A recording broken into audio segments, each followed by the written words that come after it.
Magandang araw mga buddy. So yan, may mga estudyante tayo. Si Buddy Pires, si Buddy Danket, o si Buddy John Ray. So kukuha sila ng PDC para sa restriction code addition, code 8. So yan. So ngayon, si Buddy Pires naman ang babanat. Siya. So nagdadrive na to siya sa trailer, double I-beam. So double differential. Kaya medyo naano siya dito sa single differential na ginagamit natin para sa PDC. So ayan. Kaya ginagamay niya muna yung trailer natin, yung tractor head natin, kung gaano ka taas ang clutch, kung gaano ka lakas, at kung paano ang basic ng trailer pagdating dito sa single differential, kasi may mga ano din yan. Yan si Buddy Ongket Federico. So na shoutout dyan sa taga RC Kula. So shoutout sa inyo mga buddy. Yan si Buddy Ongket. Kuha din siya ng PDC para sa restriction code 8 addition. So mag-upgrade siya ng lisensya dahil kailangan din naman yan para sa pagdadrive niya ng forklift. So yan sila. So sa mga nagbabalak magpa-add ng restriction code 3 at code 8, mag-PM lang po kayo mga buddy. So tulad niyan nila buddy, to si Buddy Ongket ay dinadrive niya forklift. So need yan ng addition o code 8 na sa lisensya category 8 CE.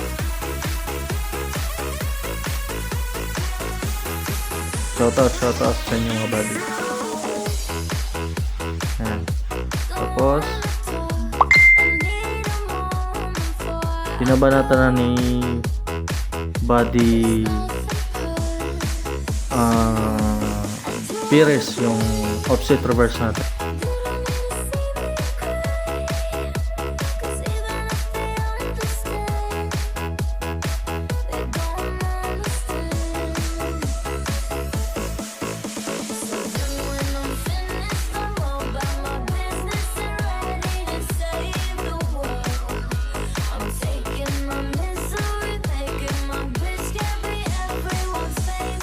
Kaya yung ginawa niya is yung papasukan niya, iskanan muna. Kaya yan, ginagamay-gamay niya muna. Dahil dito sa single differential ng trailer, dito sa tractor head single differential, mas malikot ito kaysa sa double differential. So yan, dapat nyo ring tandaan yan. Yung double differential is yung parang delay. Pagdating naman dito sa trailer, kung gaano kahaba ang trailer is delay yan. So tulad dito sa ginagamit natin na D40, delay yan ng ilang segundo. So dapat nyo tandaan yan.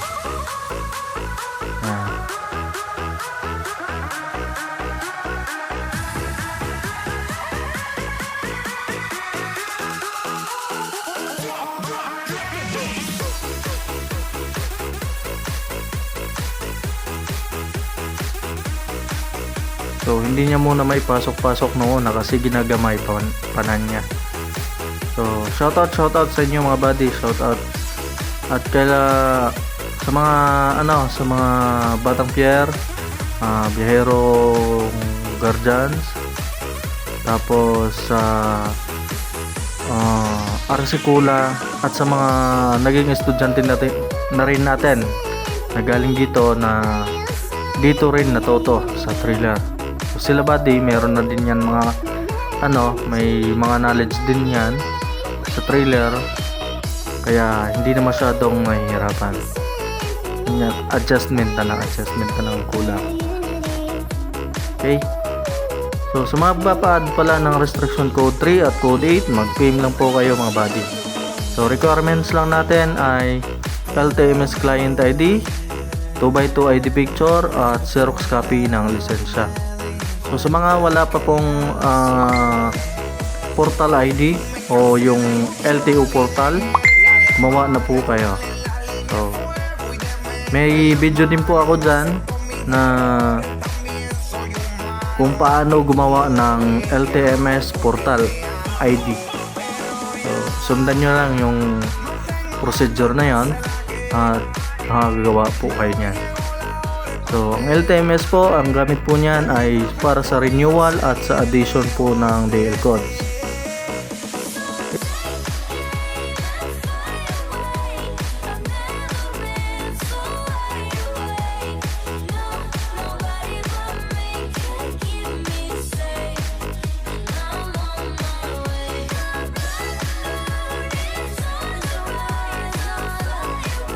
Ayan, nakuha na ni Buddy yung sa kanan. Ngayon naman is sa kaliwa naman niya ipapasok yan. So, ganun pa rin. Pihit pa rin. So, huwag masyadong malaki pagdating dito sa trailer. Huwag masyadong malaki ang bale. So, may binibigay lang kaming mga guide dyan sa inyo para mas madali nyong ipapasok o mahabol ka agad ang trailer. So dito kasi sa trailer is may sariling mundo yan, yung buntot, yung trailer natin. Kaya dapat nyong susundin at dapat kayo ang magpapagalaw dyan sa trailer nyo. Dapat kayo ang masusunod kasi kayo ang may hawak ng manobela. So basic dito sa trailer is lagi nyong habulin ng straight yan. At dapat mas mabilis kayo sa manobela kaysa sa atras ninyo para mahabol nyo kaagad yan. Then, baliktad pa rin ang pihit ng manobela. Pag pumihit ka ng kanan, kakaliwa ang buntot. Pag pumihit ka ng kaliwa, kakanan naman ang buntot. So, yan silwadi. Okay?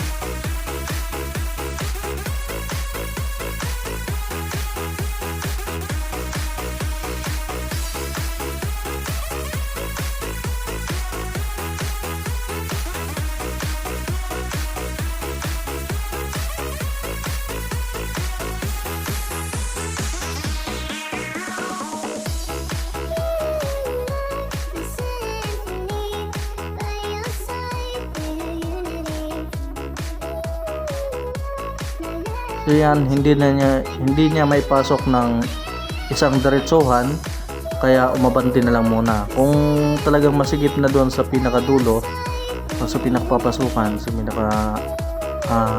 papasukan nyo, paparkingan, ang gagawin nyo na lang is abanti nyo na lang para makikita nyo yung pinaka guide ninyo o pinaka target ninyo o yung pagpipinahan ninyo.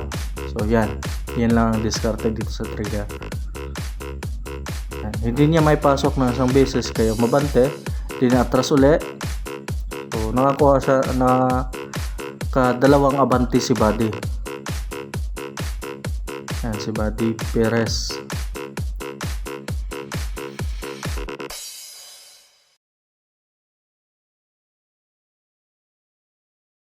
Ipasok na niya. Papasok na niyan. Konting adjustment na lang. So sa mga hindi pa nakakakilala sa akin, ako nga pa pala si Sir Jerome Negrido ng Techno Driving Academy dito sa Cubao Branch, mga buddy. So sa mga nagbabalak, mag-PM lang po kayo. Okay?